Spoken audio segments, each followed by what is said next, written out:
guys, welcome back to Medical Coding with Blue. Today's episode is all about why you should not write, tab, or highlight in your medical coding manuals. If you're brand new to my channel, welcome. I am Blue, I'm a medical coder. Okay guys, before I get into this episode, I will say this first. This episode always sparks people, and a lot of people get very upset with me for saying that people should not be writing, tabbing, or highlighting in their books. I have my reasons, and I'm going to get into it in the episode. But here's the thing, guys. If you get very sensitive about this subject, don't watch. You don't have to. This episode is for those that are brand new and they don't know and they want to find out. So they watch this video that says don't do it and they want to know why. I will always advocate for not writing in your books, highlighting or tabbing. Always, always, always, always. All right. But the reason that I'm addressing this is because this question is coming up again and again, and I want to get this and put this to bed. Okay. So with that said, I will also not tolerate any disrespect. You will be blocked. I'm just going to say that. All right. So here we go. So the viewer says, are we allowed to write in notes in our CPT code books and then take them to our exam with the notes written in them? I know a video was posted about this on YouTube, but I can't seem to find it. Thank you in advance. You didn't look. I know you didn't look because my channel covers this this very episode a few times already. So I know you did not look. All right. But here's the thing. I will answer this.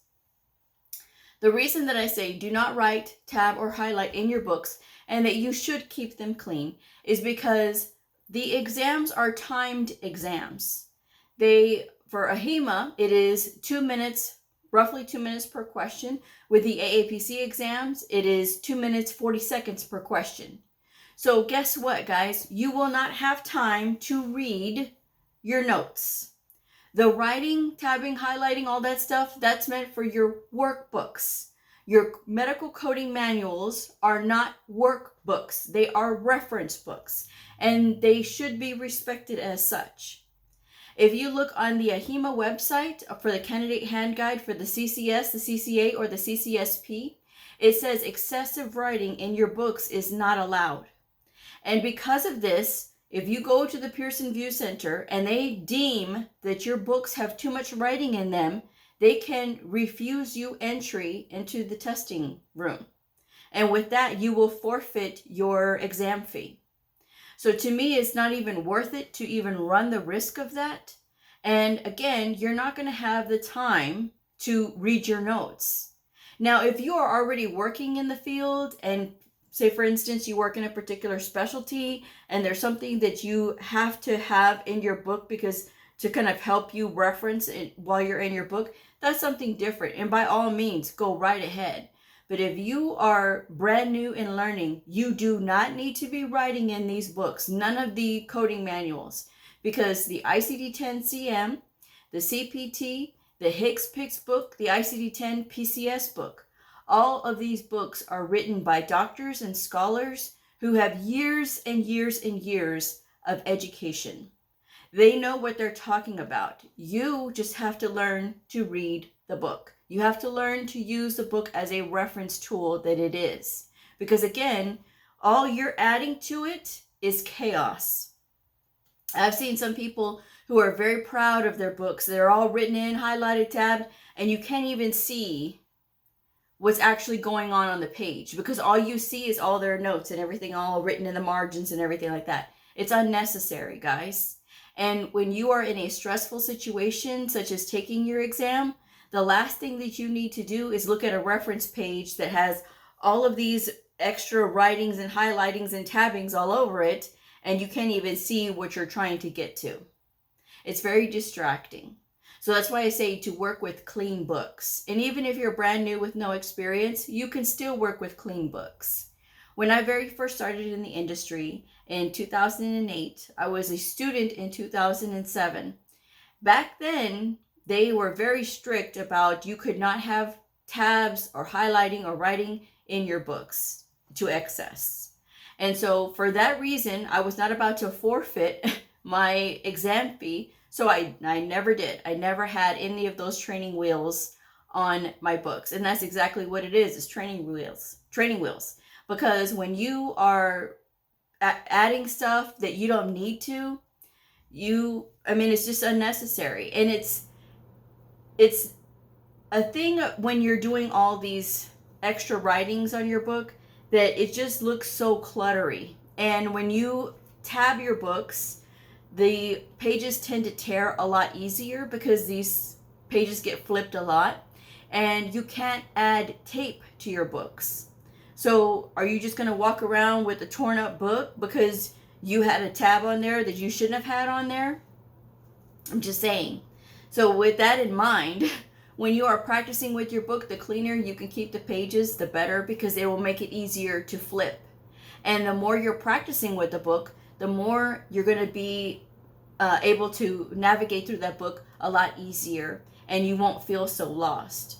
The people that feel lost are the people that are just barely using the book and barely looking through and just trying to find whatever they need to, instead of actually taking the time to flip the pages and look at the physical book itself. Because the more comfortable you are with the book, again, the faster you can navigate through that book. Now, some people say, well, I tabbed my books and it saved me time. I bet you it didn't. But some people are very stubborn and they want to believe that it helped them to move faster through the book. No, knowing where you're going with the book and just being able to open and flip to the section of wherever you need, just based on feel and based on as many times as you've been through that book. I can't tell you guys how many times I have actually been sitting with a provider and literally will open the book right to the section with no tab, no bookmark or anything. And they're like, how did you do that? And I said, I am with this book all the time. So it's a natural thing. So that's just something you have to keep in mind. It is possible to get that good. It is possible to get that comfortable with the book, that you're able to just flip the book without having to have all that riffraff on your book, all those tabs and writing and highlighting. Because at the end of the day, it's not going to help you. What will help you in these exams is having speed. What will help you in these exams is knowing where in the book to go for your answers and where to find reference should you need it. You know, a lot of these things that are written in there in these books, all these little extra notes and things like that, a lot of that information is already included in the appendixes. So if you're not taking advantage of the appendixes, that's again a big problem, because when you look at the appendixes, there's anatomy plates back there, there's all kinds of rules that are listed, there's modifier explanations. And again, you not taking advantage of that information that's in the book is only hurting you. And you spending the extra time to do all the writing and tabbing and highlighting. Somebody told me that it took them 8 hours to tab their book. 8 hours that you could have been studying. 8 hours that you could have been working through a practice workbook and going through and looking up codes rather than tabbing your book. Because what? You're tabbing your book? You think it's going to make you move faster? Not if you're not practicing. Because then you're going to have to sit here and look at all these tabs trying to get to the right tab. It's just unnecessary, guys. And that's just what I'm going to say about it. It's because it's unnecessary. And when I continue to get questions like this, I'm going to continue to do these types of videos. And again, it makes people upset. Why you get so upset, I have no idea. But at the same time, know this. When veteran coders see you coming in with your books like that, they're going to know that you have all those training wheels. Now, some of those veteran coders have the training wheels too, and they're like, oh, that's just the way the books are supposed to look. No, books are not supposed to look like that. They're supposed to look clean. You see these books back here? All of them are clean. Every last one of them are clean. Now, I have done demonstrations on how to put the tabs on the CPT manual because that comes with its own tabs. And AHIMA says that you can use the tabs if they came with the original book. And people harangue me for doing the demonstration. So I do the demonstration for the CPT manual. I also say in that video, every single time that I've done it, don't do it. Because to me, it's just not worth it. And when you're sitting there practicing, again, you are going to tear your pages just by having those tabs in the way, because the tabs will get in the way. And there's nothing worse than that. Okay.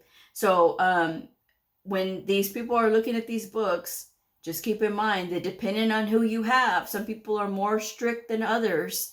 And you want to make sure that you are not going to give them any reason to think that you are trying to cheat or do any of those things, because this is a very serious field. And people who administer these tests, they take it seriously too. So just make sure that when you're in there, that you're working with a clean book. And working with a clean book now, while you're practicing, while you're studying, it will prepare you for success in the future, because you will be able to get so in tune with that book based on not having those training wheels. And again, guys, it's just unnecessary. All that clutter, and for what? You're spending so much time writing unnecessary notes that have probably nothing to do with your test, because these tests are always going to be different. I can only speak for AHIMA on the AHIMA side, because I've taken their tests before, and they say it all the time. Every single test is unique, because they have a pool of questions. At least that's what I say. They have a pool of questions that makes every test unique. And so no two people have the same tests. And so they do this to protect the integrity of those exams. So you never know what you're going to be tested on, but you do know the domains. So you should know those. And again, writing unnecessary notes is just a waste of time, at the end of the day, because when you're in there, it's all about your speed.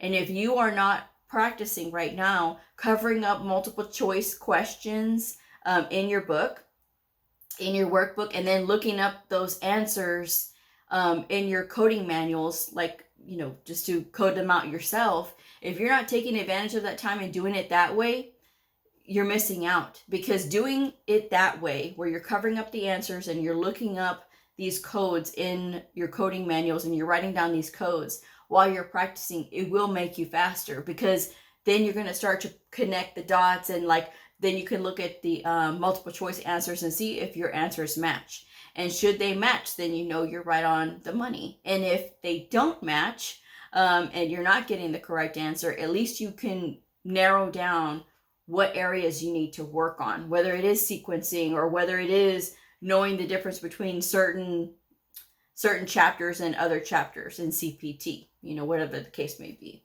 But again, it's just one of those things that I think, because people know that it's an open book test and they feel like if they write all these notes that they're going to be prepared and things like that, there's just no way that you will have the time to sit there and look at all your notes during the test, because then it's brass knuckles. It's you and that test. It is you and finding those answers. It is you and looking up those codes, not, oh, I have all of these notes in my book. It's always disheartening when I hear that from people. Oh, well, how do you do this? And how do you transfer all your notes? No, you don't write in your books. None at all. Because again, these books are written by doctors and scholars, and it has all of the information that you will ever need. And if you were to spend more time focused on that, and more time focused on looking to see what the book says, and all these little nuances in the book, trust me, that would be a lot better and a much better use of your time than writing, tabbing, highlighting. Because when I see all that kerfuffle and clutter all over those books, I'm like, what are you doing? It's just ridiculous just to see all that writing. And for what? I have never personally heard anybody say, oh, thank goodness I wrote all those notes. It really helped me. I've never heard that. I'm just saying. So that's just my bit of advice anyway. When you ask me questions like this, I will repeat myself again and again, or I will tell you to look at the videos. And again, all the cadence of all the videos I've ever done on this subject is the same. You do not write, you do not tab, you do not highlight. And if you learn to be disciplined enough in yourself to do that one simple task of not writing, tabbing, highlighting in your books, that is going to prepare you also for being disciplined in the future. Medical coding and being a medical coder or a medical biller and coder, it requires the individual to have a lot of discipline. because we have to be able to learn a lot. We have to know what doctors know while never having gone to medical school. And of course, whenever I say that, because that's my saying, whenever I say that, somebody writes me hyperventilating saying that they don't think they can do this, they don't think they can do this. Why? Doctors do it. They go to school for years to be a doctor. And when it comes to medical coders, we have to understand what they're saying. It is not impossible. But once you grasp that little bit, like, okay, I get it now. Because when I came into the industry, I didn't think like that. All I thought was, I just need to get the correct codes and I need to make sure that I sequence them well and do all of these things right. I never really got the concept of we have to know what doctors know while never having gone to medical school. I didn't understand that until I was 6 years in. 6 years. Then I understood. I was like, now I get it. Now I understand what it means to like read Coding Clinic and CPT Assistant and, do all this extra research and trying to understand what they're saying and trying to understand their language.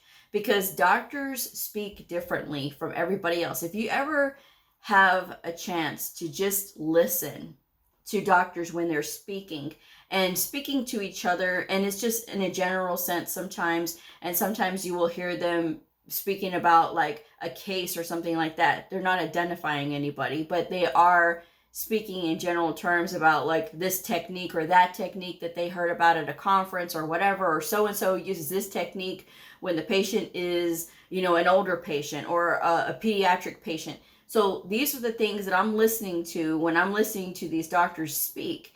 And the way that they speak to each other and the way that they speak to civilians is two different ways. And so when you're listening to them talk, think about that, guys. And then you have to be able to interpret what they're saying, because they're not going to dumb it down for other people. They are going to speak however they're going to speak in these notes, because these doctors do not have to use the language that is in the CPT manual or the ICD-10-CM manual. We have to be able to figure that out. And it takes a lot, guys. It takes a lot. And what did I say? It takes discipline. And how do you have that discipline if you are not actively seeking that knowledge and actively seeking ways of making it easier for yourself? Because trust me, not having to look through all those notes and tabs and writing and highlighting, not having to look through all that is a lot easier to get through the books than being distracted with all the things that you see there. All the extra things that, you're writing in there that's unnecessary, that the book is already covering, but you're not looking at it. You're just listening to what somebody else said, or what so-and-so said, or what somebody else said, or this person, that person. This is your journey, guys. And however you choose to work through this journey is up to you. But I am just, again, giving my advice as a veteran medical coder and as somebody who really loves what I do. And that's why I tell y'all that it's unnecessary. And I have had many people who write to me and who say, you know what, Blue, I listened to you. I wasn't sure at first, but I listened to you. And I didn't write, didn't tab, didn't highlight. And you know what? You're right. I learned the book. And I was able to finish the test fast. Somebody said that they were able to finish the test with an hour still left on the clock. Because they listened. They listened to me. They didn't write, they didn't tab, they didn't highlight. And they specifically said that too, that they had no writing, no tabbing, no highlighting. And it was because they listened. And they got so good with the book that they were able to pass. So, again, you can lead a horse to water, but you can't make it drink. And people write things in their book for different reasons. Sometimes they tab because they think that they need it. You don't need it. You don't know what you need until, of course, you get out in the real world. But again, the real world is going to be different from the testing world when you are testing. These are two different mind frames when you're a student and then when you're a professional out there actually coding. And like I said, when you're out there in the real world and you're coding and you have to make little notes in your book because, it will just help you to recall about insurance or whatever, that's fine. but it's the beginning part that y'all are making it, you're making yourselves work harder than you need to. Because when I see all that work of that writing and all that kerfuffle, oh, that to me, that's just a lot of work. That's just too much work, okay? And to close out this video, one more thing I will say is this. There's been too many comments lately. Too many. Where do I go? Where do I go? Where do I go? The channel has 1,200 videos. And I even had a lady who told me, oh, well, there's just too many. Can you point me in the right direction? No.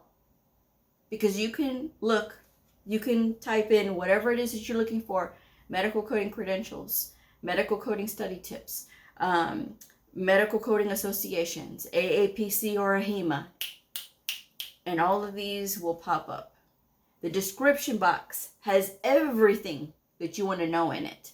It's got all the books I recommend, their links, my Patreon, how much I charge for resumes, how much I charge for tutoring, for professional coaching, all of these things, they're all there. And when you start doing your research and you start finding things out on your own, it's going to make things a lot easier, because I do not answer questions anymore that are very simple. And again, when I see things like, oh, I know there was a video, but I just can't find it. You didn't look. Let's just be honest. You didn't look. And that's your business. If you don't look and you don't get an answer from me, well, then we know, right? Look it up.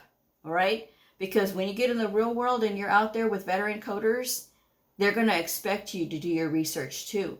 Because again, and I will say this before I close, that's why a lot of people have a hard time hiring new people, because they know new people are often like that, where they want stuff handed to them. You can't be like that in this industry, guys. You have to learn to do your research. And it is very easy to do your research. There is no reason to be lost, especially when it's so easy to just Google. And you know, even when you Google things, you know, my videos come up when you Google. All right. And so it's not just limited to just looking through YouTube. All right. So that's just all I'm going to say there. But with that said, my final word, don't write, don't tab, don't highlight. It is a waste of time, guys. Spend that time more wisely with practicing, practicing, practicing. That is the only way you will be proficient. There are no shortcuts in this industry on the things that you need to know, or how much you need to know, or what areas you need to focus on. You need to focus on everything, okay?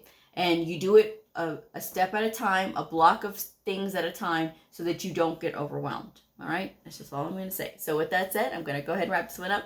Thank you guys so much for joining me. If this video helped you, please like, subscribe, and share, and I'll see y'all next time. Bye.